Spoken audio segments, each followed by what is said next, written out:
With this camera, I haven't got to worry about the spacer washer for the shutter release because it doesn't have one. So it makes more sense for me to put the front door on this camera at this point because that helps to prop the camera up when it's open. Makes it easier to work on the camera, so I'll do that. I'll put the door on. So to start that, I'll just put a little dab of synthetic grease on those two pins and use that to stick my fibre washers in place so they don't run away. Let's extend the front. And normally I just hook this into the slot at the top, stretch this out and get it into the slot at the bottom. Now we have two washers that went at the hinged points. I think we'll put the thicker one at the top.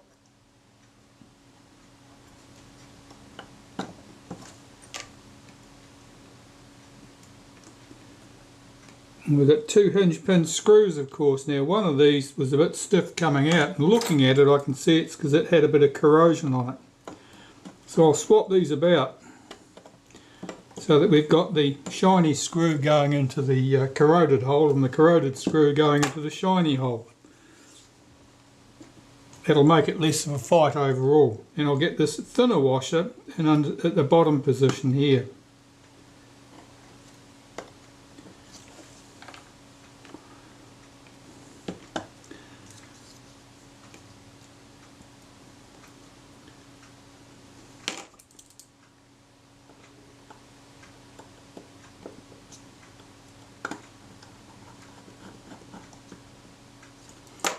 Okay, so that's good. So that's got the door on there. It just makes it easier to work on the camera because now it'll stand up. It won't want to fall on its face all the time and annoy me. Okay, well that's good. Does it open and shut? I suppose that's the next question. Seems to open and shut fine.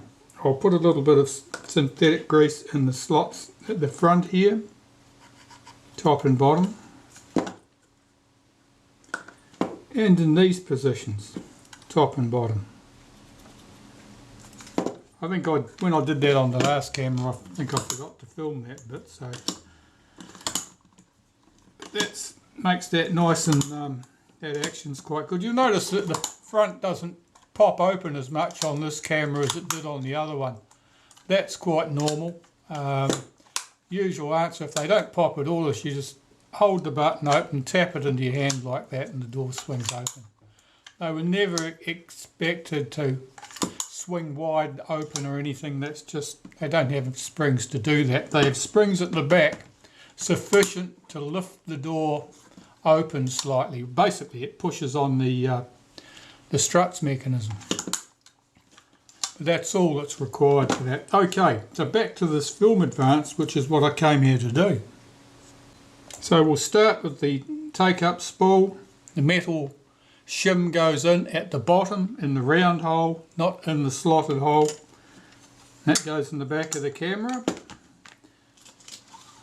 And this has got to be lubricated, and I always like to use graphite grease for that. Let's get some of this grease in here. This stuff's particularly good because it's reasonably tacky. It stays where it's put, so once it gets down between that bush and the shaft there, that part stays lubricated.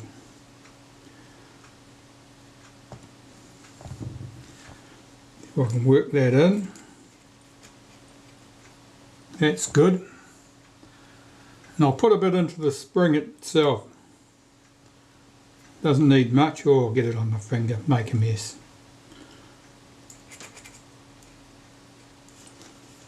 That's fine, and you can put the shaft in place. Now this one most definitely has a cut all the way through there, so I can position that slot towards the end of the body in the traditional fashion.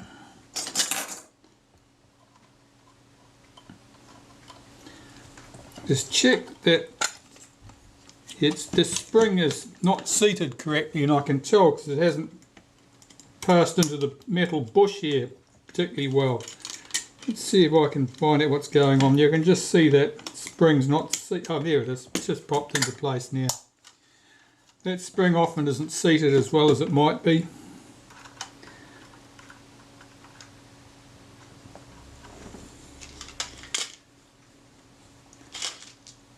Let's get these 3 screws sorted out.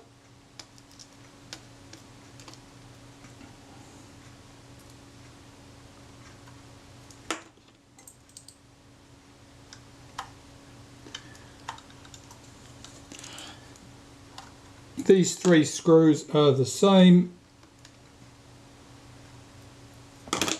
type, size, etc. as the screws used on the Retina IIc cameras for holding the base plates in place. So if you lose one and you've got access to later Retina or Retinette, you can steal one of the screws from there to do the job. Okay, so let's get those 3 screws are in. I'll just tighten those up.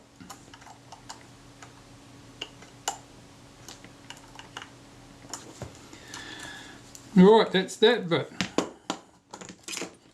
At the top, I want to put the clutch in. So first I've got to lubricate and assemble the clutch mechanism.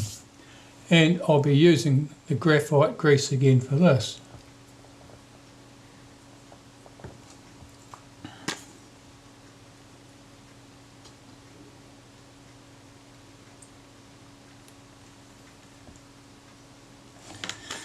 Okay, so getting this spring on this component is always entertaining. You've got to hook the tab into the notch, hang it on there nicely like that, get my crimp lug pliers over the top, and I can rotate that, pulling the spring into line, put the drum over the outside, and there's the clutch assembled. Easy. You can spend a lot of time fighting with that.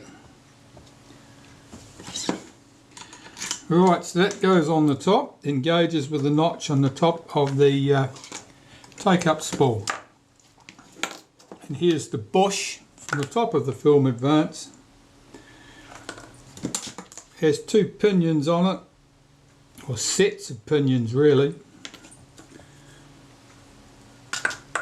that link the actions together of the clutch, the outer drum of the clutch, and the rest of the wind mechanism.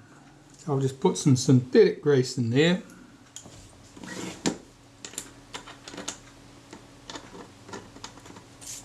And I'll just spin that take-up spool with my thumb so that the gear here engages. This is held in place with 3 screws.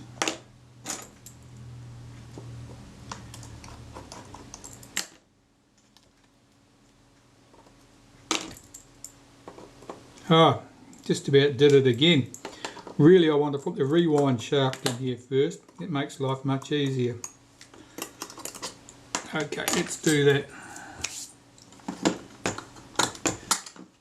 Let's have this over.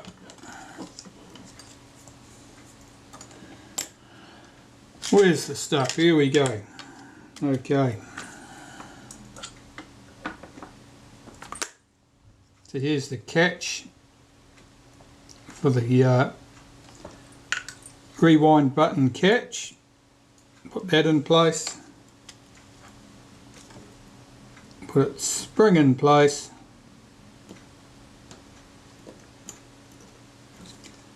This tweezers are a bit tacky with that graphite grease. And its shoulder screw. Now this was loose when we took the camera apart, so I don't expect there's any problem with the screw thread itself. I don't think it's stripped out or anything. Then let's get rid of that screwdriver because I think that's magnetic. It's causing me trouble.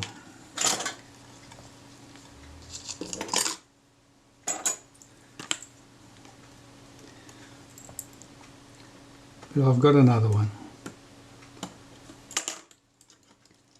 And that down, check that that moves freely, tighten it, check that it still moves freely, and swing its spring into position.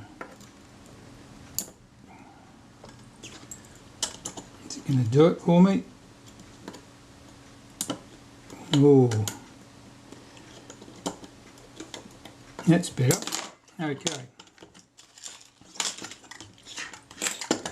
So the sprocket shaft goes in from the top. Of course, we've got to put the sprocket in place. Here's our film sprocket, slot side up, not slot side down.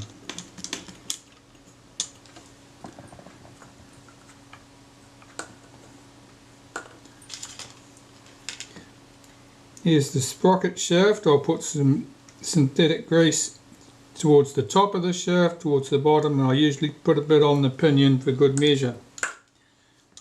And that should slide down through here. If I hold that with my finger, pull back that lever, it should pop all the way through like that. We'll get the screw in there for that. Let's just close the front to make it a bit easier to work. And in this slot here I should be able to see the hole for the shaft, and I can. We'll get that screw in there. Sometimes this will go in one side of the shaft, no problem. It won't want to go in the other way. So if it doesn't want to start, try rotating the shaft 180 degrees. That went without a murmur, so either it wasn't going to be a problem or I had it the right way around. So here's the spring for the rewind button. I'll put some synthetic grease through that. Put the spring on the button.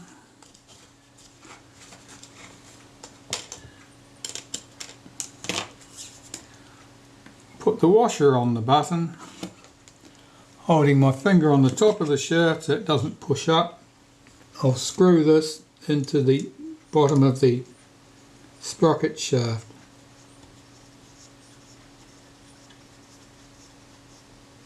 Check that the button presses in, it does, and that it releases, it does.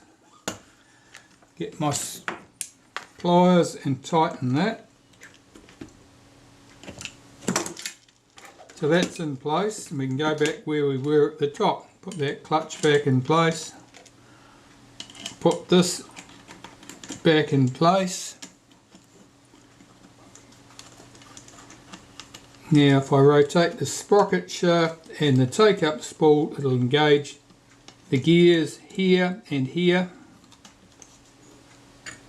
And if I fit the 3 screws, it'll stay in place.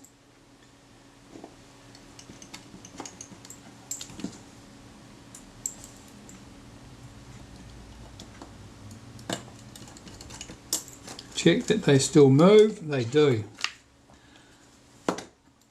Where's that 3rd screw? Oh, there it is.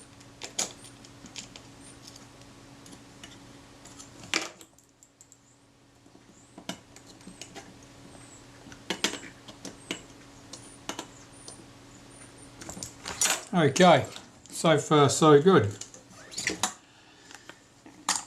Let's tidy up at the base of the camera now. Let's just open that door. Stays propped up where I've left it.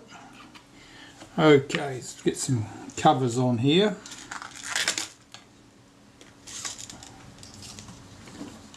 So we have our tripod socket. It's held on with 3 screws.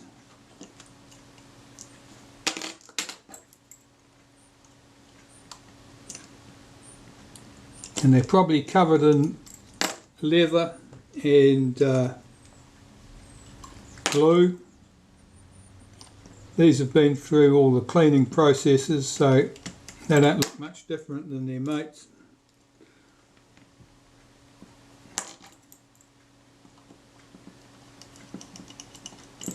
Right, those are in place. I'll tighten those 3 screws up.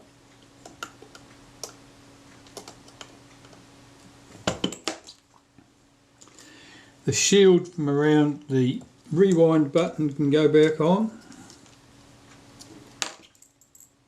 It's held in with these 2 brass screws.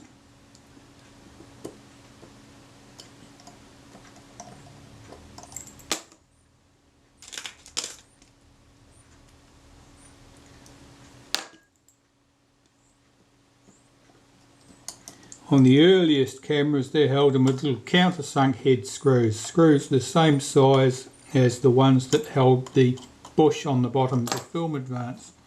I'll pop that back loosely for the moment. I want to glue that back later. And to hold that in place, let's just pop this on here with a fixing screw, and it'll save me chasing that for the moment.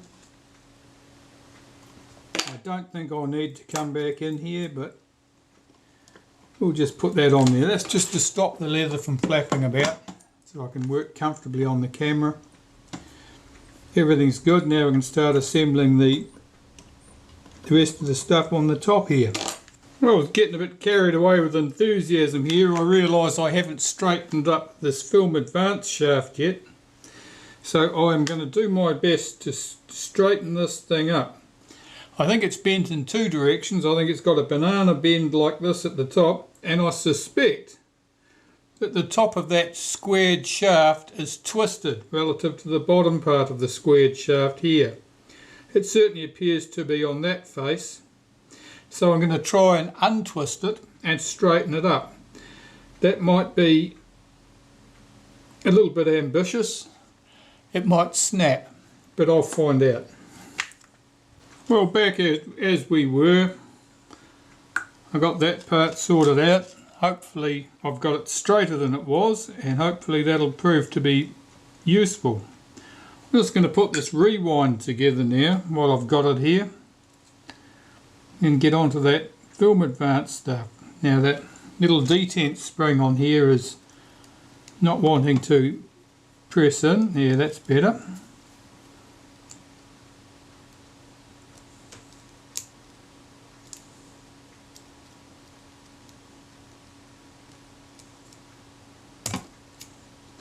That seems a little bit tight.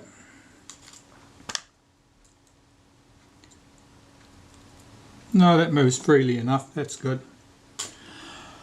Okay, so the bush. Lubricate that with a bit of synthetic grease. You could use graphite grease or anything else you like for this, because it's hardly a critical component. And pushing the shaft back through it, usually it's best to lift that tab slightly with the tip of a screwdriver to help get it over the top of that shaft. And then that's held on there with 3 countersunk screws, same size as the screws that were here, or indeed the ones that held the tripod socket in place. Except these 3 will be, don't get hidden by much except the top cover, so these should be the prettier of the 3.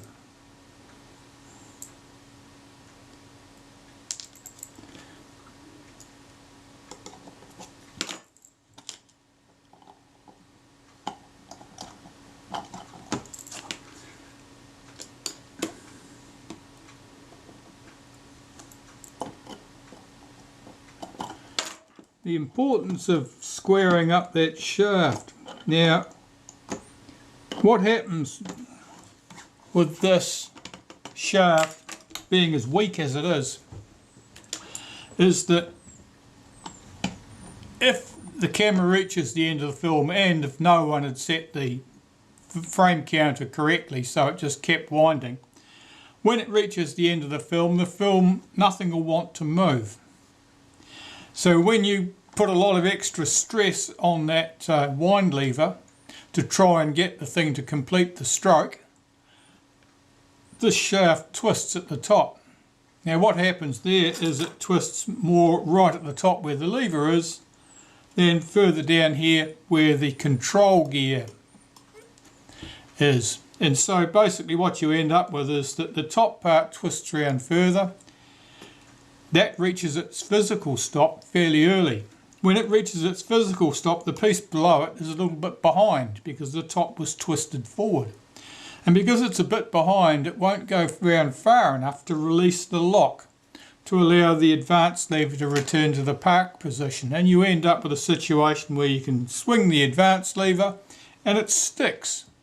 It sticks at the front position. It won't return to the rest position. You might have to wriggle it a bit and suddenly it'll click and you can bring it back. And it's because that shaft is twisted.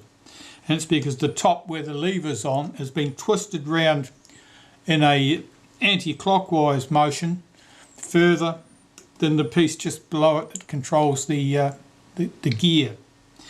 And it's because the shaft is relatively weak. But of course, that wouldn't be a problem if people didn't abuse the gear. But human nature is such that when people want something to continue and it doesn't want to go, they like to lean on things really hard to clear the blockage. And that ruins things like that all the time. Okay, so hopefully I've taken the twist out of that shaft so that it's parallel from here down to here. And it had a bit of a kink off to one side, and I'm pretty sure I've got that squared up too. That remains to be seen, but I think that'll be the case. Okay, so onwards and upwards with this film advance mechanism. Let's get on to the clever stuff. This piece. Let's put a bit of grease under that. A bit on the hip down there won't hurt. This lock, it drives these two pieces, keeps them linked together, so that the sprocket and the take-up spool are linked. That little drive dog there, I normally give that just a light wipe with synthetic grease. Drop that into place there. Now there's a ratchet pawl goes here. So first there's a standoff.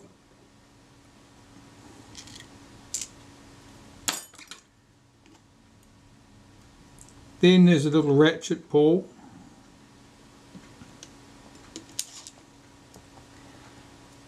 And then there's the screw with its return spring. See if we can get this in position. This is always awkward because you're trying to get it through the lever, through the standoff, into the hole in the base, and not get the spring tangled up with everything in sight, which of course it always wants to do.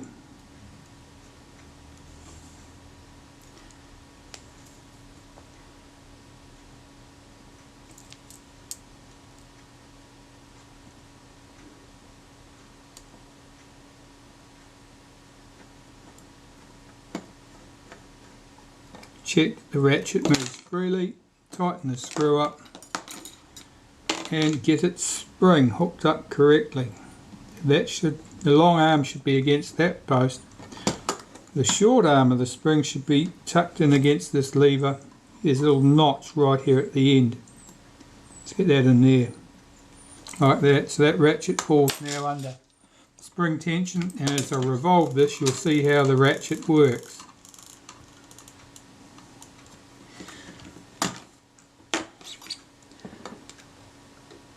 It's a conical spring that sits on the top there. And then this piece. This controls the forward and reverse movement of your advance lever. And just finding the rest position here.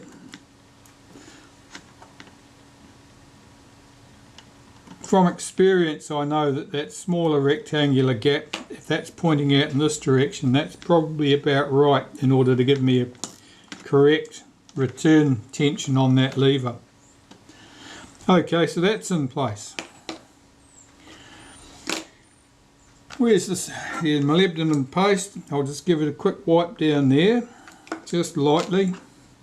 Now there's a little coil spring goes down in there. It's the shorter and slightly larger diameter one.